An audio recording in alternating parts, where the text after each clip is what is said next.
Hello, this is Jazz and Samba Conversations, a show in partnership with the National Jazz Museum in Harlem in New York City. My guest today is Scott Robinson, one of today's most wide-ranging instrumentalists who has been heard with Paquito D'Rivera, Lionel Hampton, Clayton, Maria Schneider Orchestra, and many others. Scott was elected by the U.S. State Department to be a jazz ambassador for 2001 and has been awarded 4 fellowships by the National Endowment for the Arts and participated in a number of Grammy-nominated recordings. We had an amazing live concert at the National Jazz Museum in Harlem, and Scott gracefully invited me for a conversation at his music lab where he composes most of his music, practices every day, and is working daily on a huge project called Reach for Tomorrow that, according to him, will take him about 15 years to finish.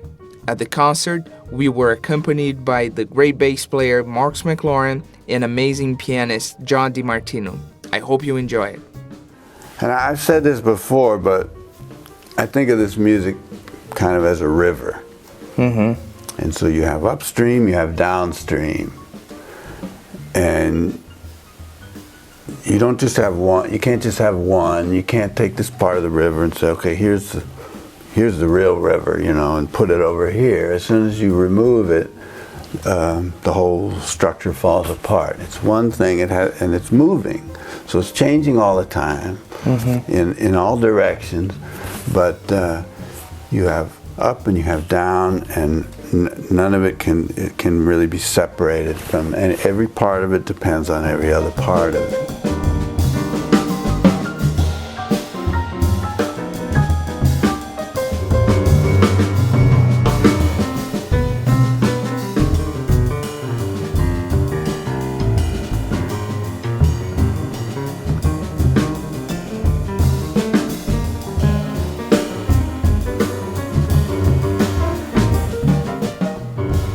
Music is trying to help us because it's the best tool for learning about yourself. Music, I think. Maybe athletics too, for those who are so inclined. But for me, music teaches me about my strengths, it teaches me about my failures, it teaches me about my fears, my hopes, my dreams, my loves. She encourages me. Music is out here with me every night in this room, saying, "Come on, Scott, come on. We're gonna do. I know you feel this way, you feel that way. Come on. We're gonna work on this. We're gonna get this better. We're gonna get this. Listen, I got a new sound for you. She's like, listen, and then something comes out. It's like, what was that? And she goes, see. Most of the friends I've made in this world, she's introduced me to them. And I wouldn't have so many friends without her by my side. So those are the kinds of things that I would like people to focus on in music. Is coming together and coming together with others and within yourself. And coming together with sound and creating something beautiful.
music is to be shared.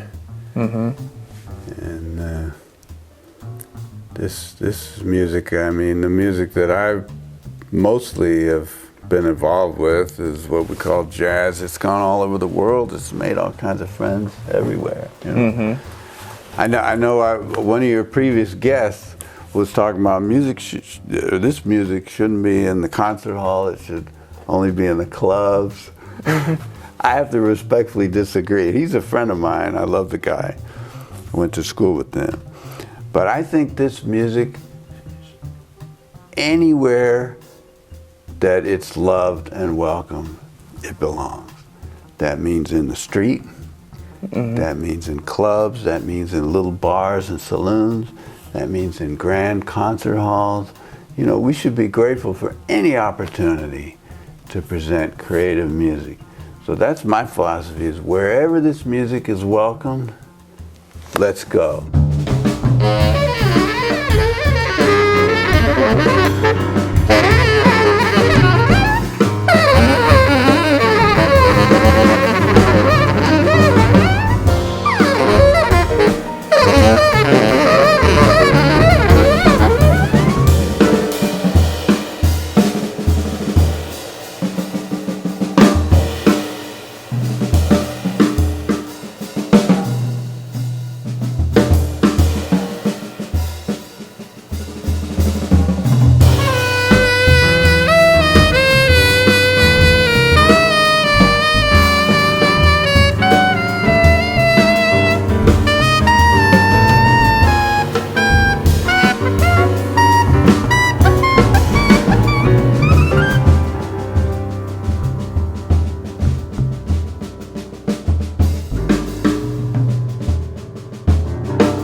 There's a lot of special things about this music, you know. But that's one of the special things, is how much it's been welcomed all over the world. Not only welcomed, but you know, people have really embraced. Really, people have taken risks, great risks for this music.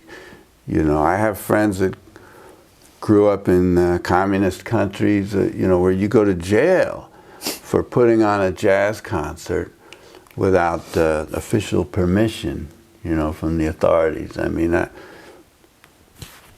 go to jail for that. I was in Japan. I met a guy that ran a little noodle shop, and he had this. He was so excited that American jazz musicians came in his shop. I was there with Jerry Dodgen, and he was absolutely thrilled.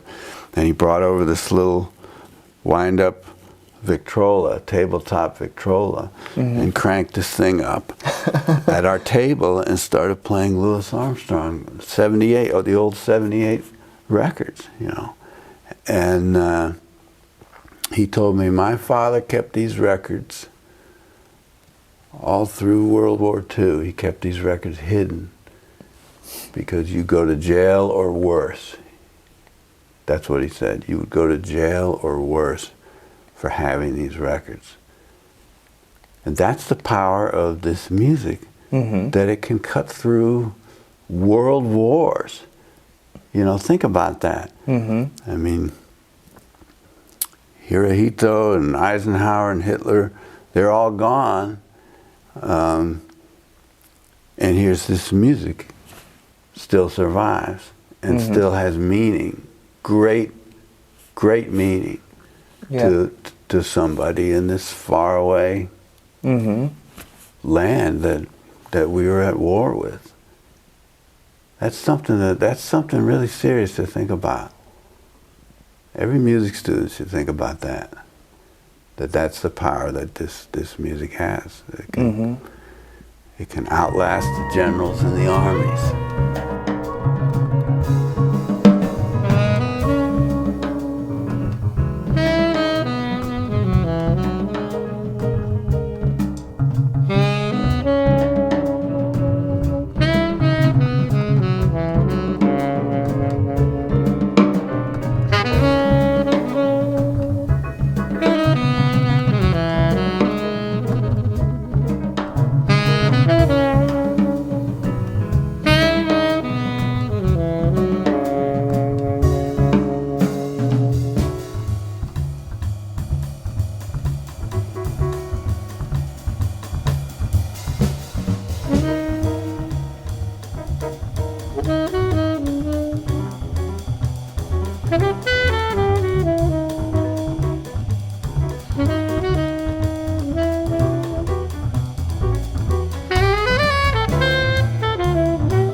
You know, I was very, very fortunate to be sent on one of these State Department tours to Africa,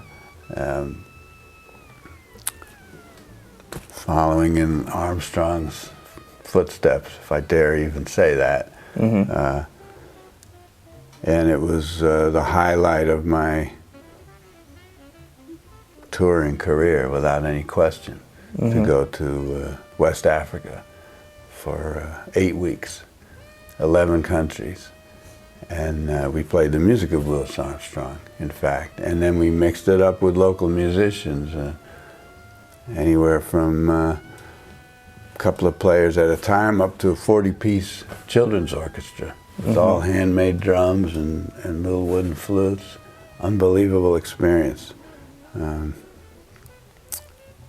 Really changed me. Really changed me.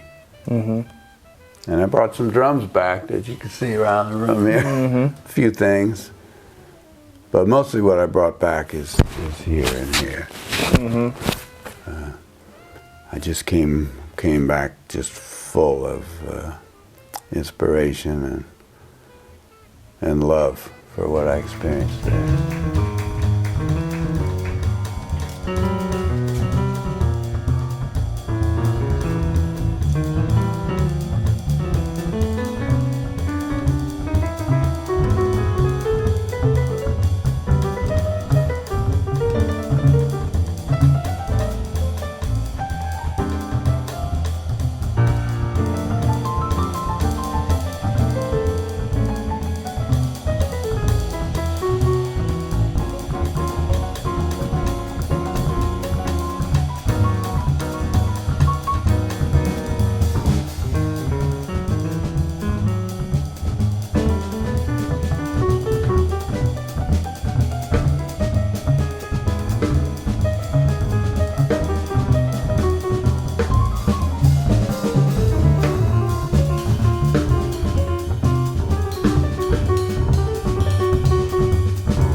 You know, you mentioned swing. I mean, for me, there's always been a kind of a Brazilian swing element that doesn't get talked about that much. I mean, when I hear those shakers, you know, it's never just there's a push-pull in that rhythm. It's uneven, a slight unevenness to it that gives it a certain life. Yeah. And that's akin to what we call swing in our music, where it's everything's not even eighth notes, as in more classical tradition. There's a certain push-pull inside of the rhythm, which gives it a certain life that we recognize as. Yeah. And even like I thought about that too. Like it's not just the accent itself, because you could argue that if you're playing a shaker, if you accent some notes, it already gives you some movement, but it's not that. It feels like it's almost, as you said, it's more kind of uneven. Kind of, you push a little bit and then you come back a little bit, and there's the accents also, but it's the combination of the two, and I think that's kind of what happens in our American jazz form. It's this combination of the way accents are emphasized or not emphasized, and this kind of give and take in the rhythm, where everything's not exactly even, that gives it a kind of momentum that feels really good.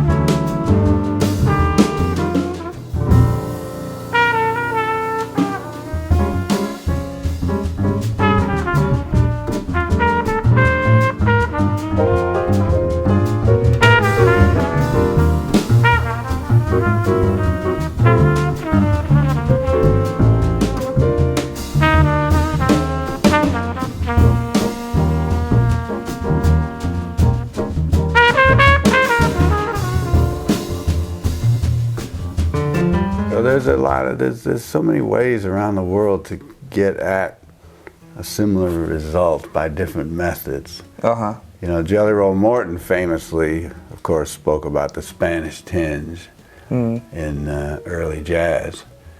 You know about that? No. Yeah, there's interviews where he speaks about the importance of the Spanish tinge. That's what he calls it in his music. And you can certainly hear that in pieces like Panama, you know, for example.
Of course, you know, nothing about our music gets enough attention in society at large. You know, that's an ongoing problem.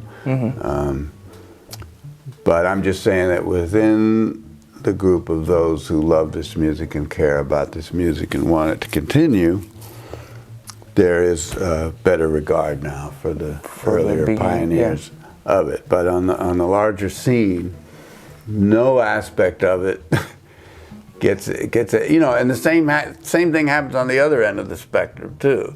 You know, people like Sun Ra, who played that bass marimba right there, and Albert Ayler. You know, these people are very important too, and they don't get they get swept under the rug too. You know, so both ends of the spectrum, in my opinion, get short shrift, as we say. And it's interesting because, I mean, those two figures I just mentioned had really firm roots in the earlier music, in a way. I mean, Albert Ayler adored Sidney Bechet, and you can hear that in his playing, and his big sound and his big vibrato and his very declamatory way of delivering a melody. You can hear that connection all the way back to someone like Sidney Bechet. He loved New Orleans music, and he talked about Louis Armstrong and Bechet and people like that in interviews. And that's important to remember. And of course, Sun Ra was an old-timer already by the time he had his own band in Chicago. He'd already played in territory bands and jump bands and blues bands. He worked with Fletcher Henderson in a review in Chicago. He was born in 1914, so he was a contemporary of Fats Waller and people like that. You know, so the so-called avant-garde didn't just jump up out of the swamp somewhere. You know, it's rooted in something. And I've always wanted my music to be rooted and to have foundations.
I listened to an interview that you did 3 years ago, I think, during the pandemic. You were talking about a project that you were working on. That you, at that time, you were trying to write every day for about an hour. And you were composing like little pieces and recording and mixing already every now and then. Are you still working on that project? Oh yeah. It's something that you said that you were going to work for 15 years or so. Probably at least 15. But one small correction, I'm not writing anything. Ah, okay. I'm doing it all by ear in the moment. Mm-hmm. So it sounds composed because it's very slowly and carefully done. Mm-hmm. But there's no written music, there's no score.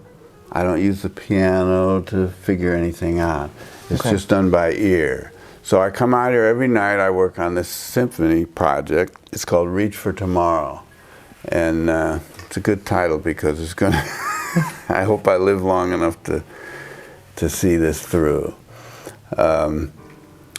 Basically, I come out, I listen to what I've done and ask myself, what do I hear? What do I hear? What's next? It could be some very simple little bell or something, or it could be a whole section of clarinets or anything. So whatever I hear, I add. Mm-hmm. And if I don't like it, it's too out of tune or something, I'll do it again until it feels right, and then if I want harmony, I'll stack up harmony on top of it, but I don't think about chords or anything. And it's easy for me to do that because I'm not a pianist, and I don't, I'm more of a melody and sound person than harmony anyway. So it's I just, what note do I hear in this chord? G sharp on alto clarinet. Okay, I get out the alto clarinet and play the G sharp, and I just stack it up until it sounds complete. I don't even think about what it is. I don't worry about what it is. And then you record that? I record it after like in a sequence of what you've done before, kind of. Yeah.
So I started at the beginning of the first, there's going to be 4 movements. And I've been at it now almost 5 years. And I've got something like a little less than 11 minutes of music. But all of that is mixed. So it's a very slow process doing it this way. And it's something like 140 instruments that I've used at this point. All kinds of percussion, all kinds of mallets and drums and saxophones, flutes, taragatos, ethnic instruments, it's French horns, I think 7 French horns, it's tubas, trombones, bass trombone, euphonium, trumpets, electronic things too sometimes, all kinds of, I'm creating the kind of orchestra that I can only hear in my dreams, because you could never get it. You know, that instrument there is crazy rare. There's a subcontrabass sarrusophone over there that's one of 3 that are known in the world. But if I want, I can stack up 12 of those in my piece. You know what I mean? So if people ask me like, oh, is this piece ever going to be performed? No, it's never going to be performed, because it couldn't be performed. You could never get these instruments together in a room to play, and there's no score. And to create a score would be another 20 years. I'd have to sit down and listen to all this and try to figure out. So that's not the purpose anyway. Because I don't know what the meters would be or anything. I mean, certain sections, sure. But other parts, if I hear something that just goes, I can just play that and I can stack it up and everything. But to try to figure out how to write that, you don't have to worry about it. So I don't have to worry about it. It's all just sound. It's me and the sound, and that's it. And I can create anything I want to create. Really, mostly the best results I think I've gotten in music is just go with what I hear, and don't worry about what it is, or whether it fits this or that system or structure. Just go with the music that's that's in the air, and maybe that's good to take you out of your structures and your boxes, you know, and your categories and your harmonic concepts and all of that. Not that any of that is bad, but I'm trying to trust myself more and the music, and just trust that if I hear it and I like it, then it's good, and I don't have to explain it to anybody. The music does explain it.